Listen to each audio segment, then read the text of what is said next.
눈 주의 영광을 보네. 우리 가운데 계신 주님, 그 빛난 영광 온 하늘 덮고 그 찬송 온 땅 가득해. 내 눈 주의 영광을 보네. 찬송 가운데 서신 주님,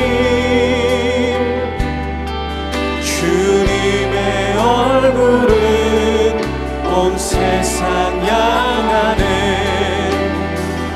권능의 발을 드셨네. 주의 영광 이곳에 가득해. 우린 선의 주님과 함께 찬양하며 우리는 전진하리. 모든 열방 주 올 때까지.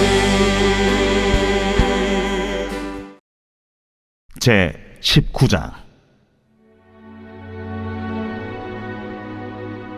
여호와께서 모세와 아론에게 말씀하여 이르시되, 여호와께서 명령하시는 법의 율례를 이제 이르노니 이스라엘 자손에게 일러서 온전하여 흠이 없고 아직 멍에 매지 아니한 붉은 암송아지를 내게로 끌어오게 하고 너는 그것을 제사장 엘라살에게 줄 것이요 그는 그것을 진영 밖으로 끌어내어서 자기 목전에서 잡게 할 것이며 제사장 엘라살은 손가락에 그 피를 찍고 그 피를 해막 앞을 향하여 7번 뿌리고 그 암소를 자기 목전에서 불사르게 하되 그 가죽과 고기와 피와 똥을 불사르게 하고 동시에 제사장은 백향목과 우슬초와 홍색 실을 가져다가 암송아지를 사르는 불 가운데에 던질 것이며 제사장은 자기 옷을 빨고 물로 몸을 씻은 후에 진영에 들어갈 것이라.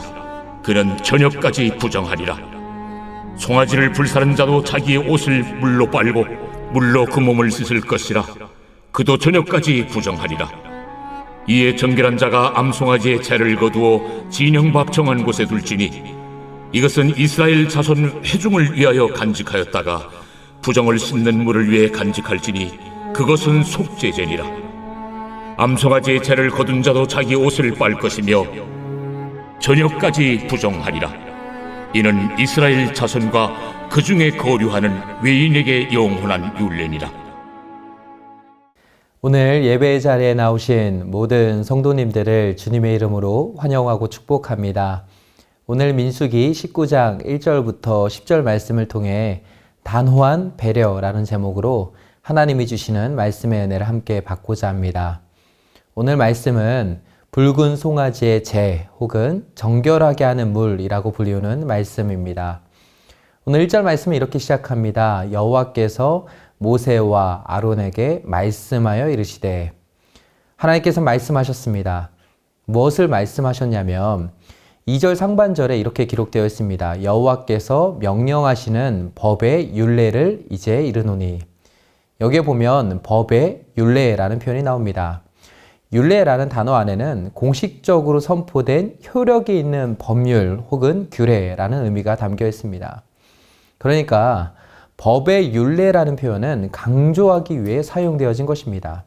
무엇을 강조하길 원했던 것입니까? 반드시 이 명령을 법으로서 지켜야 한다는 것입니다. 해도 되고 안 해도 되는 선택의 문제가 아닙니다. 믿음이 있으면 순종하고 믿음이 없거나 약하면 불순종해도 되는 그런 문제가 아닙니다. 하나님은 권면이라는 표현을 쓰지 않으셨습니다. 명령, 법, 율례라는 표현을 통해 하나님은 이 말씀을 하시는 하나님의 결연한 의지를 보여주셨습니다. 이것은 오늘날 하나님의 말씀을 대하는 우리에게 도전을 줍니다. 하나님의 말씀 앞에 우리는 어떠한 마음과 자세를 가져야 하는 것입니까? 하나님의 말씀을 그저 듣기만 해서는 안 됩니다. 하나님의 말씀에 대한 지적인 호기심에만 머물러서도 안 됩니다. 하나님의 말씀 앞에 우리는 순종의 자세를 가져야 합니다. 순종의 결단이 필요합니다. 내 일상의 삶의 자리가 순종의 자리가 되어야 합니다. 오늘 말씀에서 이스라엘 백성들에게는 선택지가 없었습니다. 이것은 법으로 주어졌습니다. 하나님은 이스라엘 백성들과 토론하지 않으셨습니다. 이것이 이스라엘 백성들에게 편한지 불편한지에 관한 사전 조사도 먼저 이루어지지 않았습니다. 이스라엘 백성들에게 필요했던 것은 딱 하나였습니다. 온전한 순종이었습니다. 하나님이 정해주신 법의 율례에 따라 그대로 행하는 것이었습니다. 우리가 하나님의 말씀에 순종하면 이것은 결코 우리에게 손해가 되는 것이 아닙니다. 하나님은 우리의 좋으신 하늘 아버지이십니다. 하나님은 선하십니다. 하나님의 모든 결정은 선하십니다. 하나님이 우리에게 주신 율법도 우리를 통제하거나 불편하게 만들려고 주신 것이 아니었습니다. 말씀에 순종하면 순종할 때 누릴 수 있는 은혜와 축복을 우리는 경험할 수 있게 됩니다. 물론 죄인인 우리는 우리의 힘과 능력으로는 하나님의 말씀에 온전히 순종할 수가 없습니다. 자석이 두 개가 있습니다. 자석은 일반적으로 우리가 잘 아는 것처럼 같은 끝끼리는 서로 밀어냅니다. 반대로 다른 끝끼리는 서로 당기려는 힘이 있습니다. 죄인이 우리도 마찬가지입니다. 죄로 인해 타락한 우리는 본성적으로 하나님의 말씀을 밀어내려는 경향이 있습니다. 따라서 우리는 성령 하나님을 의지해야 합니다. 성령 하나님이 주시는 힘을 붙들어야 합니다. 성령 하나님이 주시는 힘으로 하나님의 말씀에 순종하기 위해 우리는 치열한 싸움을 해야 합니다. 가만히 있으면 알아서 자동적으로 순종하게 되는 것이 아닙니다. 오늘도 우리는 다시 결단해야 합니다. 또 오늘 보면 10절에 보면 이렇게 말씀합니다. 암송아지의 죄를 거둔 자도 자기의 옷을 빨 것이며 저녁까지 부정하리라. 이는 이스라엘 자손과 그 중에 거류하는 외인에게 영원한 율례니라. 오늘 말씀에 순종해야 하는 대상은 누구입니까? 이스라엘 백성들 중에 믿음이 좋은 사람만 이 말씀을 지켜야 하는 것이 아니었습니다. 이스라엘 백성 모두가 단 한 명도 예외 없이 다 하나님의 법을 지켜야 했습니다. 그리고 이스라엘 백성들과 함께 사는 모든 이방인들에게도 이것은 동일하게 주어졌습니다. 저 여러분 어떠합니까? 오늘 말씀 앞에서 우리 모두에게 필요한 것은 온전한 순종입니다. 홍해 앞에서 이스라엘 백성들이 기적을 경험할 수 있었던 것은 그들이 하나님의 말씀대로 순종하여 믿음의 한 발을 내딛었을 때였습니다. 아무리 바다가 갈라져서 마른 땅이 그들의 눈앞에 주어져 있었다 할지라도 발을 내딛지 않으면 그 기적은 내 것이 되지 못합니다. 주저하거나 머뭇거리면 홍해를 건너지 못하게 되는 것입니다. 순종하는 하루하루의 삶이 모이면 그것이 나의 일상이 됩니다. 오늘 저 여러분 모두가 하나님의 말씀에 순종함으로 일상의 기적을 경험하게 되시길 주님의 이름으로 축복합니다. 그렇다면 오늘 말씀을 통해 하나님이 우리에게 주시는 교훈은 무엇입니까? 저는 오늘 말씀을 묵상하면서 크게 두 가지로 정리해서 함께 살펴보길 원합니다. 먼저 첫 번째는 단호할 것에는 단호해야 한다는 것입니다. 하나님은 거룩하십니다. 하나님은 죄와 악으로부터 완전히 분리되어 계십니다. 거룩함에 있어서 하나님의 기준은 결코 낮출 수가 없습니다. 우리가 성경을 보면 하나님은 거룩하고 정결함에 있어서만큼은 아주 단호하게 대처하심을 발견할 수 있게 됩니다. 오늘 말씀도 핵심은 이스라엘 백성들의 정결함에 관한 말씀입니다. 붉은 암송아지가 속죄제물로 희생됩니다.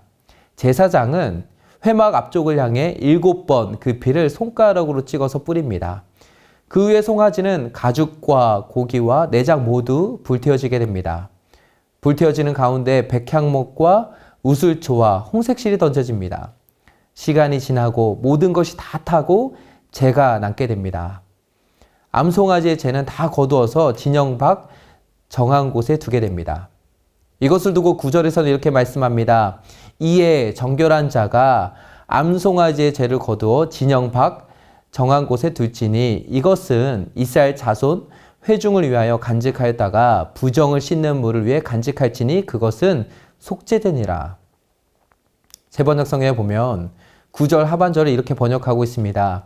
그것은 이스라엘 자손 회중이 죄를 속하려 할 때 부정을 씻어내는 물에 타서 쓸 것이므로 잘 보관하여야 한다. 하나님은 죄의 문제에 있어서 관대하지 않으십니다. 죄와 우리의 부정함에 대해 하나님은 그냥 적당히 눈 감아주고 넘어가지 않습니다. 거룩함과 정결함에 있어서 하나님은 단호하십니다. 아주 작은 빈틈도 허용하지 않으십니다.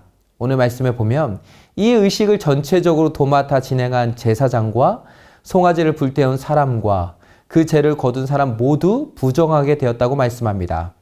그들도 부정하게 되었기 때문에 정결하게 될 때까지의 정해진 시간과 절차를 통과해야만 했습니다. 우리는 여기에서도 하나님의 단호하면서도 결연한 의지를 볼 수 있습니다. 하나님의 백성으로 부름받은 이스라엘 백성들은 거룩함과 정결함의 공동체였습니다. 그들은 거룩과 정결을 지켜내며 사수해야만 했습니다. 이것은 오늘날 예수님을 믿는 우리도 마찬가지입니다. 죄로 인해 타락한 인간의 욕심은 끝이 없습니다. 단 한순간도 우리는 죄에 있어서 완전히 자유로워질 수가 없습니다. 우리 자신의 노력으로는 거룩함과 정결함의 기준에 도달할 수가 없습니다. 우리가 아무리 고행을 통해 우리의 욕망을 다스리고 버려본다고 애를 써보지만 그것은 애초부터 불가능한 것입니다. 그렇기 때문에 나를 위한 예수님의 희생은 너무나도 고귀하고 값비싼 희생입니다. 내가 할 수 없기에 하나님이 하셨습니다. 내가 할 수 없기에 내가 받아야 할 모든 죄의 값을 예수님이 대신 다 받으셨습니다. 이것이 은혜입니다. 이것이 주님이 우리에게 주신 사랑입니다. 은혜를 알고 십자가 사랑을 단 한 번이라도 제대로 경험한 사람은 기준을 낮추지 않습니다. 죄에 대해 쉽게 생각하며 가볍게 넘어가지 않습니다. 그 죄의 무게가 얼마나 크고 무거운지를 알기 때문에, 그 죄 때문에 주님이 받으신 고난의 잔이 얼마나 크고 무겁고 깊은지 알기 때문에 죄에 대해 단호하게 됩니다. 그 어떤 세상의 유혹과 시험 앞에 단호하게 됩니다. 물론 우리는 넘어집니다. 우리는 연약하기 때문에 또다시 쓰러지고 무너지게 됩니다. 그때마다 성령님을 의지하여 보혈의 능력으로 우리는 다시 일어날 수 있습니다. 거룩을 향해 힘차게 걸어갈 수 있는 이유는 우리 안에 보혈의 능력이 있기 때문입니다. 소망하기는 저 여러분 모두가 거룩을 향한 단호하면서도 결연한 의지와 열망을 가지고 거룩한 주의 백성이 되길 주님의 이름으로 축복합니다. 그런가 하면 두 번째로 배려해 주심의 감격을 누려야 한다는 것입니다. 하나님은 오늘 이스라엘 백성들이 일상의 삶을 살면서 부정하게 되었을 때 그들이 정결하게 될 수 있는 방법에 대해 말씀해 주셨습니다. 이것에 대해 학자들은 이렇게 표현하기도 합니다. 일종의 약식 속죄 의식이다 라고 말합니다. 원래 우리가 이미 잘 알고 있는 대로 일반적인 속죄 의식에는 제사가 필요합니다. 이스라엘 백성들이 아무리 조심하고 또 조심해도 의도치 않게 또 부득이한 상황 속에서 부정하게 될 때가 생기게 됩니다. 그럴 때마다 속죄 제물을 준비해서 제사를 드려야 한다는 것은 굉장히 어렵고 힘든 일이었을 것입니다. 더군다나 지금 이스라엘 백성들은 광야에 머물러 있었습니다. 계속해서 그들은 이동해야 하는 상황 속에 있었습니다. 이스라엘 백성들 안에 거듭 반복되는 반역과 죄악으로 인해 수백 명, 수만 명의 사람들이 죽게 되었습니다. 이런 상황 속에서 하나님은 이스라엘 백성들을 위해 부정함을 씻을 수 있는 정결수를 만들게 하셨습니다. 하나님은 이스라엘 백성들을 통제하기 위해 일부러 이렇게 어려운 의식들을 만들어 놓으신 것이 아니었습니다. 그들이 편하게 지내는 것이 못마땅하셔서 의도적으로 이런 어렵고 불편한 명령들을 법으로 정해 놓으신 것이 아니었습니다. 하나님의 권위에 매번 도전하고 불순종하려는 그들의 못된 버릇을 고쳐주기 위해서도 아니었습니다. 저는 이 말씀을 묵상하면서 여기에 담겨진 하나님의 배려해 주심의 은혜를 발견하게 되었습니다. 하나님은 이스라엘 백성들을 위해 정결수를 만들게 하셨습니다. 부정하게 되었을 때 이 정결수를 통해 그들의 부정함을 회복할 수 있도록 하나님께서 배려해 주셨습니다. 복잡한 제사의식 절차가 아니라 어떤 문제에 있어서는 이 정결수를 통해서 회복할 수 있도록 간단한 속죄 절차를 만들어 주셨습니다. 우리 하나님은 하나님의 백성들인 우리를 사랑하십니다. 하나님은 우리를 하나님의 선하심과 인자하심으로 인도해 주십니다. 하나님의 인도하심 속에는 하나님의 선한 계획과 일하심이 담겨 있습니다. 하나님의 백성이 우리를 향한 하나님의 모든 명령과 행동은 전부 다 선합니다. 우리를 향한 하나님의 손길 하나하나에는 하나님의 세밀한 배려의 마음이 담겨져 있습니다. 우리는 말씀을 통해서 우리의 일상의 삶 속에서 세심하게 배려해 주시고 인도해 주시는 은혜의 감격을 누려야 합니다. 이제 말씀 맺겠습니다. 우리는 오늘 하나님이 우리에게 주시는 두 가지 교훈을 마음에 꼭 새겨야 합니다. 먼저는 하나님의 말씀에 따라 단호하게 거절해야 하는 것들에 대해서는 NO라고 확실하게 선을 그어야 합니다.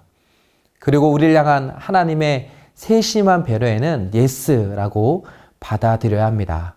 이것이 반대가 되어서는 안 됩니다. 하나님의 말씀 앞에서 NO와 YES를 확실하게 선포해야 합니다. 그리고 말씀에 순종함으로 누릴 수 있는 일상의 기적을 온전히 경험하는 저 여러분 모두가 되시길 주님의 이름으로 축복합니다. 이제 기도 제목을 읽고 함께 기도하겠습니다. 먼저 첫 번째로 하나님의 말씀에 온전히 순종함으로 일상의 기적을 경험하게 하옵소서. 두 번째로 죄와 세상의 유혹 앞에 단호하게 NO라고 외치며 거룩과 정결을 지키고 사수하는 우리의 삶이 되게 하옵소서. 마지막 세 번째로 우리를 세심하게 배려해 주시고 인도해 주시는 하나님의 은혜를 누리며 그 은혜의 감격 속에 살아가게 하옵소서. 다 함께 기도하기 시작했습니다. 네, 감사합니다. 너무